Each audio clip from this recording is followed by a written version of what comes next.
اس کے حوالے سے حضرت ابو ہریرہ رضی اللہ تعالی عنہ آپ حدیث پاک روایت فرماتے ہیں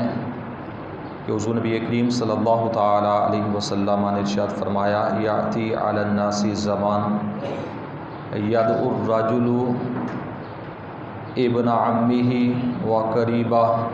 حلم الی الرخاء حلم الی الرخاء والمدینۃ خیر لہم لو کانوا یعلمون۔ پیارے آقا علیہ الصلوۃ والسلام نے ارشاد فرمایا کہ لوگوں پر ایک ایسا زمانہ آئے گا کہ ایک شخص کے اس کے چچا کا بیٹا اور اس کا رشتہ دار اسے مدینہ سے باہر بلائے گا اور کہے گا کہ آ جاؤ خوشحالی کی طرف، آ جاؤ خوشحالی کی طرف، یہاں مدینہ میں کیا تمہیں مل رہا ہے؟ یہاں تو خشک سالی ہے، یہاں تو خشک پہاڑ ہیں، یہاں کھیتی باڑی نہیں ہوتی، یہاں سہولیات نہیں ہیں، تم آ جاؤ ایسے ملک کی طرف، ایسی جگہ کی طرف کہ جہاں پر خوشحالی ہی خوشحالی ہے۔ یعنی پیارے آقا علیہ الصلوۃ والسلام نے فرمایا مدینہ میں بسنے والے لوگ ایک زمانہ کے اندر مدینہ سے نکل کر باہر جائیں گے اور پھر ایسے باہر جائیں گے کہ دوسروں کو بھی بلائیں گے کہ یہاں مدینہ سے باہر خوشحالی ہے، اور وہ مدینہ کو چھوڑ دیں گے۔ پیارے آقا علیہ الصلوۃ والسلام نے فرمایا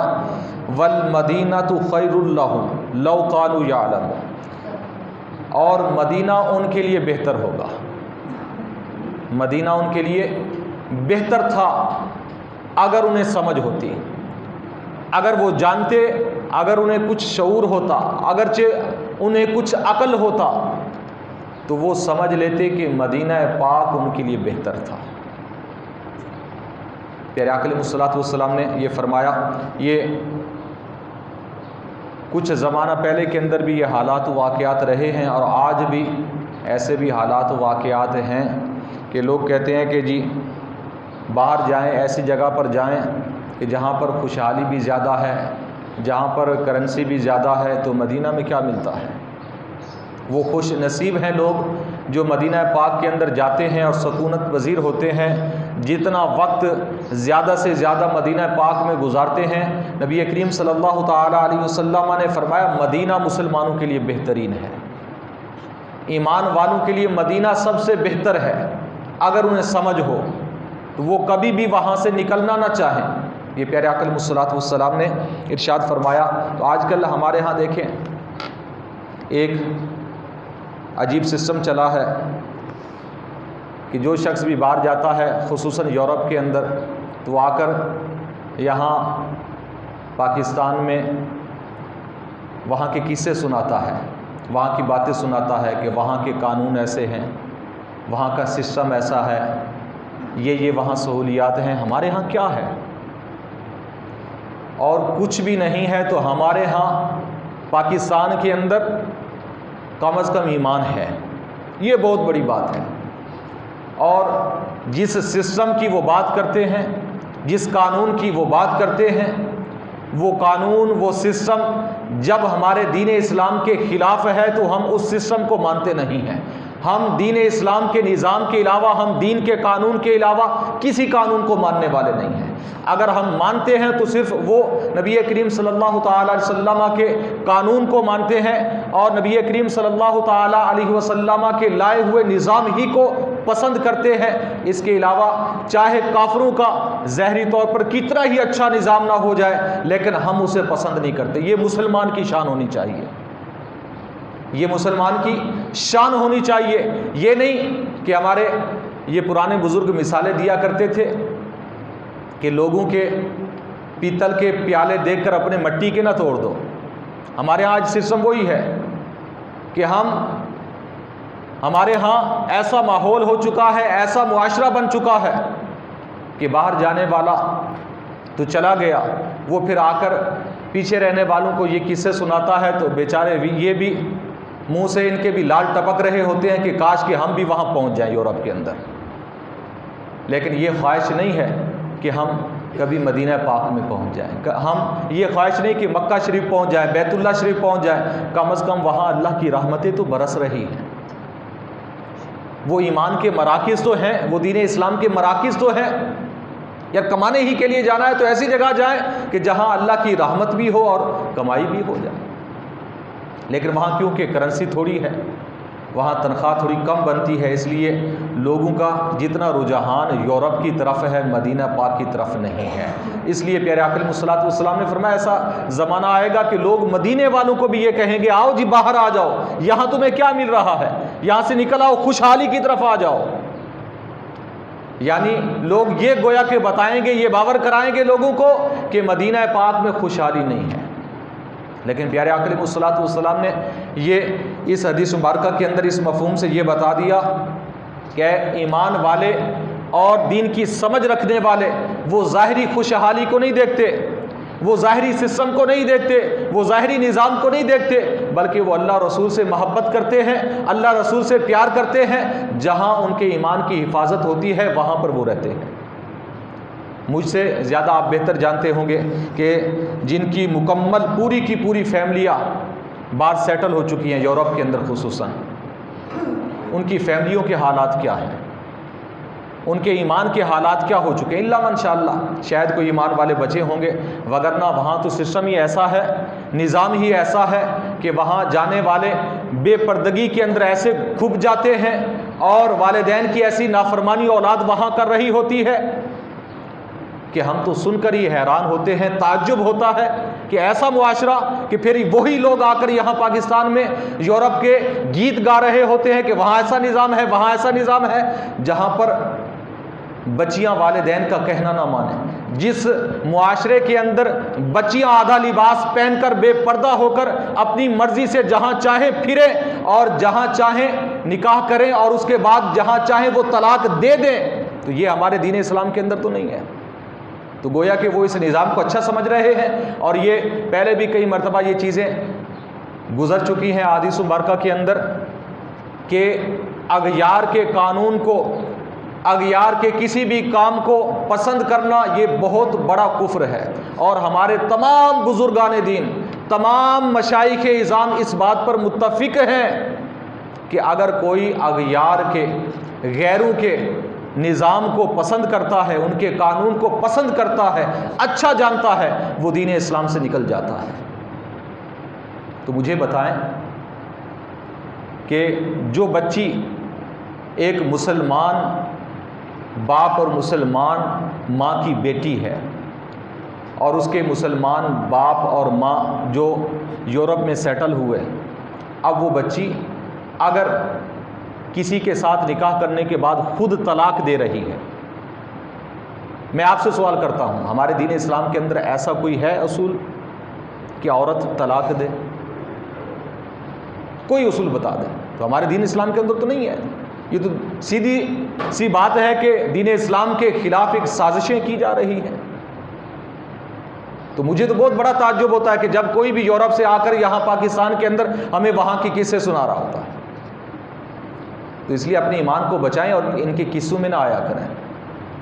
اپنے ایمان کو بچائیں کہ وہ تو ایمان سے ہاتھ دھو ہی لیں گے، لیکن یہ نہ ہو کہ ہم بھی کہیں ان کی باتوں میں آ کر اور ان کے قانون کو اچھا سمجھ کر ہم بھی ایمان سے ہاتھ نہ دھو بیٹھیں. باقی ہم یہ نہیں سمجھتے کہ پاکستان کے اندر جو جتنے بھی قوانین ہیں وہ سارے اچھے ہیں. نہیں، پاکستان کے اندر تو یہ بھی قانون انہی اغیار کا چل رہا ہے. ہم اگر بات کر رہے ہیں تو وہ قانون مصطفیٰ کی بات کر رہے ہیں. اگر ہم بات کرتے ہیں تو وہ نظام مصطفیٰ کی بات کرتے ہیں کہ نظام مصطفیٰ جیسا کوئی نظام اس کائنات کے اندر ہو ہی نہیں سکتا. اس لیے ہم اگر مسلمان پسند کرتے ہیں تو وہ نظام مصطفیٰ کو پسند کرتے ہیں، اس کے علاوہ کسی نظام کو ہم پسند نہیں کرتے. یہ مسلمانوں کا عقیدہ اور مسلمانوں کا ایمان ہے. تو پیارے آقا علیہ الصلوۃ والسلام نے فرمایا ایسا زمانہ آئے گا لوگ باہر جا کر پھر مدینہ پاک میں رہنے والوں کو، ایمان والوں کو پھر یہ کہیں کہ آؤ خوشحالی کی طرف، یہاں کیا ہے. یہ آگے بھی احادیث مبارکہ کا مفہوم یہ ہے کہ پیارے آقا علیہ الصلوۃ والسلام نے واضح طور پر فرمایا کہ لوگ رشتہ دار آئیں گے اور آ کر انہیں کہیں گے کہ یہاں تمہیں کچھ نہیں مل رہا، ہم جہاں پر گئے ہیں وہاں بہت کچھ ہے، وہاں سب کچھ ملتا ہے، دنیا کی ساری سہولیات، دنیا کی ساری آرائشیں وہاں پر موجود ہے، وہاں آؤ، یہاں کیا کر رہے ہو. پیارے آقا علیہ الصلوۃ والسلام نے فرمایا ایسا زمانہ لوگوں پر آئے گا، حالانکہ ان کے لیے مدینہ پاک بہتر ہوگا، حالانکہ ان کے لیے ایمان کے مراکز بہتر ہوں گے، جہاں پر ان کا ایمان محفوظ ہے وہ جگہ ان کے لیے بہتر تھی۔ کاش کہ اگر وہ جان لیتے، کاش کہ وہ سمجھ لیتے۔ پیارے آقا علیہ الصلوۃ والسلام نے ارشاد فرمایا، حضرت عبداللہ بن زید رضی اللہ تعالیٰ عنہ سے روایت ہے کہ آپ علیہ الصلوۃ والسلام فرماتے ہیں، اِنَّ ابراہیم حرم مکۃ ودعا لها وانی حرمت المدینہ کما حرم ابراہیم مکہ۔ پیارے آقا علیہ الصلوۃ والسلام نے فرمایا بے شک ابراہیم علیہ الصلوۃ والسلام نے مکہ پاک کو حرم بنایا اور اس کے لیے دعائیں کی، اور فرمایا اور بے شک میں مدینہ پاک کو حرم بناتا ہوں، اور جیسا کہ حضرت ابراہیم علیہ السلام نے مکہ کو حرم بنایا ویسے ہی میں مدینہ پاک کو حرم بناتا ہوں، ودعوت لها، اور میں مدینہ پاک کے لیے دعا کرتا ہوں۔ پیارے آقا علیہ الصلوۃ والسلام نے فرمایا فی مدیہا، اس کے مد کے اندر، وسائیہا، اس کے سا کے اندر، مثل ما دعا ابراہیم لمکہ۔ آپ علیہ الصلوۃ والسلام نے فرمایا جیسا کہ حضرت ابراہیم علیہ السلام نے مکہ پاک کے لیے دعائیں کی، تو میں بھی مدینہ پاک کے لیے وہی دعائیں کرتا ہوں کہ اللہ تعالیٰ ان کے پیمانوں میں، ان کی ناپ تول میں، ان کے اشیاء خورد و نوش میں اللہ برکتیں عطا فرمائے۔ یعنی مدینہ پاک میں رہنے والے اور مدینہ پاک کی تمام اشیاء کے اندر نبی کریم صلی اللہ علیہ وسلم نے فرمایا میں یہ دعا کر رہا ہوں اللہ تعالیٰ سے، اللہ تعالیٰ مدینہ پاک کے اندر ہر چیز کے اندر برکتیں عطا فرمائے۔ یعنی جس شہر کے لیے خصوصی دعا نبی کریم صلی اللہ تعالیٰ علیہ وسلم نے کی ہو، یار مکہ کی اپنی فضیلت ہے، اس لیے کہ مکہ پاک کے لیے حضرت ابراہیم علیہ السلام نے دعائیں کی، برکت کی دعائیں کی، اور اسے حرم شریف بنایا۔ اور مدینہ پاک کی بھی اپنی شان ہے کہ سید الانبیاء علیہ السلام نے مدینہ پاک کو حرم بنایا اور مدینہ پاک کے لیے برکت کی دعائیں فرمائیں، تو اس کی بھی اپنی ایک شان ہے۔ تو پیارے آقا علیہ الصلوۃ والسلام نے ایک اور حدیث مبارکہ کے اندر ارشاد فرمایا، حضرت سعد بن رضی اللہ تعالیٰ عنہ آپ راوی ہیں، انی احرم ما بین لعابۃ المدینہ ان یقطع اداہها او یقتل صیدها المدینہ خیر لهم لو كانوا یعلمون۔ پیارے آقا علیہ الصلوۃ والسلام نے ارشاد فرمایا، اے لوگو، میں مدینہ پاک کے اندر، میں نے مدینہ پاک کو حرم بنا دیا، اور مدینہ پاک کے اندر کوئی بھی شخص اس کے درخت نہ کاٹے، اس کے کانٹے نہ اکھیڑے، اور اس کے یہاں کے شکار کو قتل نہ کیا جائے، اس لیے کاش کہ اگر یہ جان لیں کہ مدینہ ان کے لیے بہتر ہے، اگر یہ جان لیں مدینہ ان کے لیے بہتر ہے۔ اور فرمایا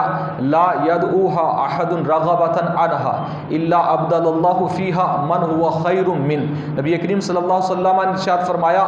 کہ اے لوگو، یہ نہ سمجھو کہ ہم مدینہ سے نکل جائیں گے، مدینہ سے اگر کوئی شخص اعراض کرے گا اور منہ پھیرے گا مدینہ پاک سے، نبی کریم صلی اللہ علیہ وسلم فرماتے ہیں اللہ تعالیٰ مدینہ پاک میں اس شخص سے بہتر شخص وہاں پر پیدا فرما دے گا، اللہ تعالیٰ بہتر شخص وہاں پر بھیج دے گا جو مدینہ پاک سے زیادہ محبت رکھتا ہوگا، جو مدینہ پاک سے زیادہ عشق رکھتا ہوگا۔ پیارے آقا علیہ الصلوۃ والسلام نے ارشاد فرمایا تم یہ نہ سمجھو کہ ہم اعراض کر کے مدینہ سے جا رہے ہیں۔ آپ علیہ الصلوۃ والسلام نے فرمایا یہ تمہاری بدقسمتی ہے۔ ہاں، مدینہ پاک کو اشخاص کی ضرورت نہیں کہ اگر ایک برا شخص نکل جائے تو اللہ تعالیٰ بہترین شخص وہاں پر پیدا فرما دے گا، یا کہیں اور سے اللہ تبارک تعالیٰ اس کے بدلے میں وہاں شخص پیدا فرما دے گا، وہاں کوئی نہ کوئی شخص کہیں سے آ جائے گا جو اس سے بہتر ہوگا۔ یہ نبی کریم صلی اللہ تعالیٰ علیہ وسلم نے فرمایا۔ تو آج بھی کچھ لوگوں کو مدینہ پاک سے بغض ہے، جو مدینہ پاک کا نام نہیں لینا چاہتے، جو مدینہ پاک میں رہنا نہیں چاہتے، جو مدینہ پاک میں جانا نہیں چاہتے، تو وہ ذرا دیکھ لیں نبی کریم صلی اللہ تعالیٰ علیہ وسلم کیا فرما رہے ہیں کہ یہ تمہاری ہمت نہیں ہے، یہ تمہاری جسارت نہیں ہے کہ تمہاری برائی کی وجہ سے ہم تمہیں قبول نہیں کر رہے۔ مدینہ پاک ان کی برائی کی وجہ سے ایسے لوگوں کو قبول ہی نہیں کرتا جو مدینہ پاک سے محبت نہیں رکھتے۔ گزشتہ جمعہ پر ہم نے حدیث مبارکہ پڑھی تھی کہ آپ علیہ الصلوۃ والسلام نے فرمایا مدینہ بٹھی کی مانند ہے، جب لوہا جاتا ہے گندا لوہا تو اس کی گندگی کو صاف کر دیتا ہے، اگر وہ پورا ہی گند سے بھرا ہوا ہے، پورا ہی زنگ لگا ہوا ہے تو وہ سارا ختم ہو جاتا ہے، زنگ ختم ہو جاتا ہے، لوہا بھی نہیں رہتا باقی۔ تو پیارے آقا علیہ الصلوۃ والسلام کے اس فرمان کے مطابق مدینہ پاک کے اندر گندے لوگ نہیں رہ سکتے، مدینہ باہر نکال دیتا ہے، اور اچھے لوگوں کو وہاں پناہ دیتا ہے. اچھے لوگ دور دور سے آتے ہیں اور مدینہ پاک میں رہتے ہیں، اور جتنے دن مقدر میں ہوتا ہے وہاں مدینہ پاک کے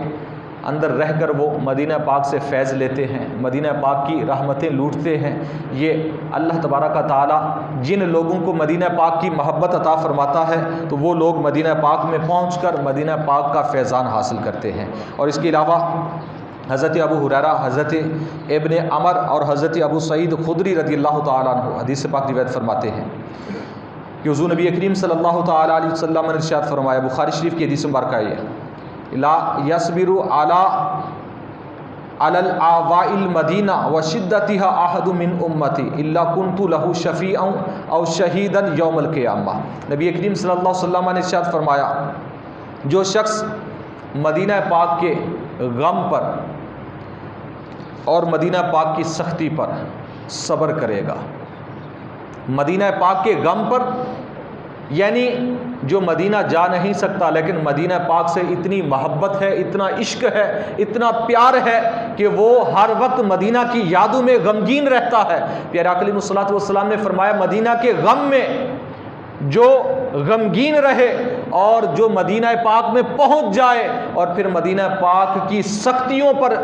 اس کی شدت پر جو صبر کرے، جو صبر کرے، پیارے آقا علیہ الصلوۃ والسلام نے فرمایا اس کی فضیلت ایسی ہے کہ میں قیامت کے روز اس کی شفاعت بھی کروں گا اور اس کے حق میں گواہی بھی دوں گا. اس کے حق میں اس کی شفاعت میں کروں گا اور اس کے حق میں گواہی دوں گا کہ یہ میرا پکا امتی ہے. یعنی یہ پیارے آقا علیہ الصلوۃ والسلام کا فرمان ہر اس امتی کے لیے ہے.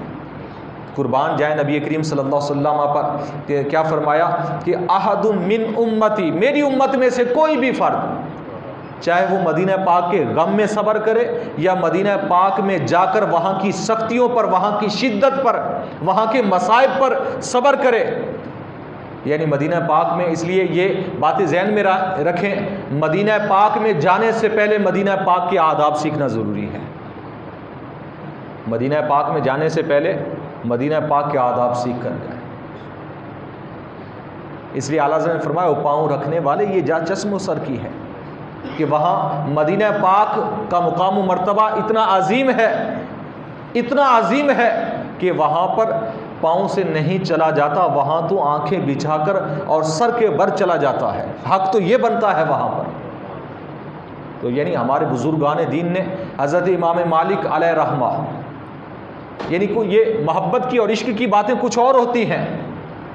فتویٰ کچھ اور ہوتا ہے. فتویٰ یہ ہے کہ مدینہ پاک کے اندر اگر کوئی بندہ جائے تو مدینہ پاک کی حدود کے اندر قضائے حاجت کر سکتا ہے، ناجائز و حرام نہیں ہے. لیکن عشق کا فتویٰ یہ ہے، محبت کا تقاضا یہ ہے کہ وہاں پر پیشاب پخانہ بھی نہیں کرنا چاہیے. یار ہم پر کوئی فتویٰ نہ لگائے، امام مالک رضی اللہ تعالیٰ عنہ سے جا کر پوچھے. 40 سال تک امام مالک علیہ رحمہ آپ مدینہ پاک کی حدود سے نکل کر جاتے اور قضائے حاجت کیا کرتے تھے. جنہیں سچی محبت تھی نا نبی کریم صلی اللہ علیہ وسلم کے پیارے شہر سے، ان کی محبت اور عشق کا یہ عالم تھا کہ 40 سال تک وہ مدینہ پاک کے اندر انہوں نے قضائے حاجت کبھی نہیں کی. یہ کوئی تھوڑی بات نہیں ہے، بہت بڑی بات ہے کہ ایک پیشاب پاخانے کے لیے مدینہ پاک کی حدود سے باہر نکل جائے بندہ. یعنی یہ عشق کا تقاضا ہے، یہ ایک محبت کا عروج ہے. تو ہر شخص اپنی محبت کے مطابق، یعنی اگر کوئی نبی کریم صلی اللہ علیہ وسلم اور مدینہ پاک کی محبت کے اندر اگر کوئی ایسا فعل کر رہا ہو جو ہماری سمجھ میں نہ آئے تو بھی اس سے طعن و تشریح نہیں کرنا چاہیے کہ محبت کے عجبی انداز ہوتے ہیں، محبت کے انداز کچھ نرالے ہی ہوتے ہیں. اور یہ محبت ایسی ہوتی ہے کہ یہ کسی سے یہ نہیں پوچھتی کہ میں محبت کیسے کروں.